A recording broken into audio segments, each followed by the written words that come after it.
નમસ્કાર મિત્રો, સ્વાગત છે તમારું અમારી યુટ્યુબ ચેનલમાં। તો મિત્રો, આજના વિડીયોમાં આપણે ચર્ચા કરીશું જે જીઆરડી એટલે કે ગ્રામીણ રક્ષક દળની ભરતી જાહેર કરવામાં આવેલી છે, ગુજરાત હોમગાર્ડની જે ભરતી જાહેર કરવામાં આવેલી છે તેના વિશે આજના વિડીયોમાં માહિતી મેળવશું। જેમ કે કયા વિદ્યાર્થી આ ભરતીમાં અરજી કરી શકશે, અરજી ફોર્મ કઈ તારીખથી કઈ તારીખ સુધીમાં ભરી દેવાના રહેશે, વિદ્યાર્થીની શૈક્ષણિક લાયકાત શું હોવી જોઈએ, વય મર્યાદા કેટલી હોવી જોઈએ, અરજી કઈ જગ્યાએ કરવાની રહેશે, આ તમામ માહિતી એક જ વિડીયોમાં મેળવીએ। તે પહેલા વિડીયો ગમે તો લાઇક અને શેર કરી દેજો, ચેનલમાં નવા હોય તો ચેનલને સબસ્ક્રાઇબ કરી દેજો। તો ચાલો મિત્રો, વિડીયોની શરૂઆત કરીએ। તો મિત્રો, આ જે જીઆરડી ની ભરતી છે તે રાજકોટ જિલ્લા પોલીસ સ્ટેશન આવેલું છે અને આ જે રાજકોટ જિલ્લા પોલીસ સ્ટેશન અંતર્ગત જે ગ્રામ્ય કક્ષાએ જે પોલીસ સ્ટેશનો હોય છે તેમાં જે જીઆરડી ની જગ્યાઓ ખાલી છે તે જગ્યાઓ ભરવા માટે વિદ્યાર્થી પાસેથી અરજીઓ મંગાવવામાં આવેલી છે। તો તેમાં આપણે સૌથી પહેલા ચર્ચા કરીશું જગ્યા વિશે કે કુલ કેટલી જગ્યા છે। તો કુલ 324 જેટલી જગ્યા પર ભરતી જાહેર કરવામાં આવેલી છે। હવે મિત્રો, આ જે 324 જગ્યા છે તેમાંથી પુરુષ ઉમેદવાર માટે 224 જગ્યા છે, જ્યારે મહિલા ઉમેદવાર માટે 100 જેટલી જગ્યા છે। એટલે કે આ ભરતીમાં પુરુષ અને મહિલા બંને ઉમેદવાર અરજીઓ કરી શકશે। કુલ 324 જેટલી જગ્યા પર ભરતી જાહેર કરવામાં આવેલી છે।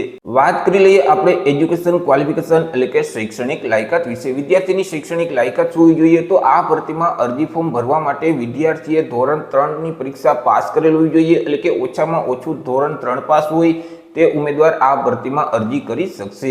અરજી ફોર્મ ભરવા માટે વિદ્યાર્થીની એક વય મર્યાદા પણ નક્કી કરવામાં આવેલી છે। તમે અરજી કરો તે તારીખને ધ્યાનમાં રાખી ઉમેદવારની ઉંમર છે તે ઓછામાં ઓછી 20 વર્ષ અને વધુમાં વધુ 50 વર્ષની હોવી જોઈએ। જો 20 વર્ષ કરતા ઓછી ઉંમર અથવા તો 50 વર્ષ કરતા વધારે ઉંમર હશે તો તેવા સંજોગોમાં તમે આ ભરતીમાં અરજી ફોર્મ ભરી શકતા નથી। એટલે કે મિત્રો, જે વિદ્યાર્થી ધોરણ 3 પાસ છે અને જે વિદ્યાર્થીની ઉંમર ઓછામાં ઓછી 20 વર્ષ અને વધુમાં વધુ 50 વર્ષની છે તો તે તમામ ઉમેદવાર આ ભરતીમાં અરજી કરી શકશે। ચર્ચા કરી લઈએ મિત્રો આપણે અરજી ફોર્મ વિશે કે અરજી ફોર્મની પ્રોસેસ કેવી રીતે રહેશે, અરજી ફોર્મ કઈ જગ્યાએ મેળવવાનું રહેશે, અરજી ફોર્મ કઈ તારીખ સુધીમાં ભરી દેવાના રહેશે તેના વિશે માહિતી મેળવીએ। તો અહીં અરજી ફોર્મની તમામ પ્રોસેસ છે તે મિત્રો ઓફલાઈન રહેશે। તમે જો રાજકોટ જિલ્લાના ગ્રામ્ય વિસ્તારમાં રહેતા હોય તો તમે જે જગ્યાએ રહો છો ત્યાંનું મિત્રો જે પોલીસ સ્ટેશન છે એટલે કે તમારા વિસ્તારમાં આવેલ જે પોલીસ સ્ટેશન છે ત્યાં તમારે જવાનું રહેશે। ત્યાંથી તમારે અરજી ફોર્મ મેળવવાનું રહેશે। અરજી ફોર્મ મેળવી અરજી ફોર્મમાં તમામ માહિતી ભરી અરજી ફોર્મની સાથે તમામ ડોક્યુમેન્ટ એટેચ કરી અને તે જ પોલીસ સ્ટેશનમાં ફરીથી તમારે જમા કરાવી દેવાનું રહેશે।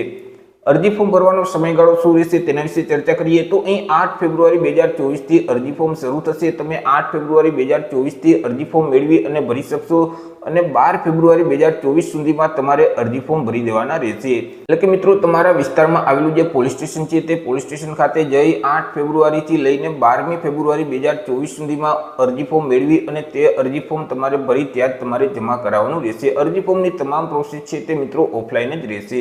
તો આવી રીતે મિત્રો, રાજકોટ જિલ્લા અંતર્ગત જે ગ્રામ્ય વિસ્તારમાં આવેલા અલગ અલગ પોલીસ સ્ટેશનો છે અને આ પોલીસ સ્ટેશનમાં જે જીઆરડીની જગ્યાઓ ખાલી છે તે જગ્યાઓ ભરવા માટે અહીં લાયકાત ધરાવતા વિદ્યાર્થી પાસેથી અરજીઓ મંગાવવામાં આવેલી છે। કુલ 324 જેટલી જગ્યા પર આ ભરતીની જાહેરાત કરવામાં આવેલી છે।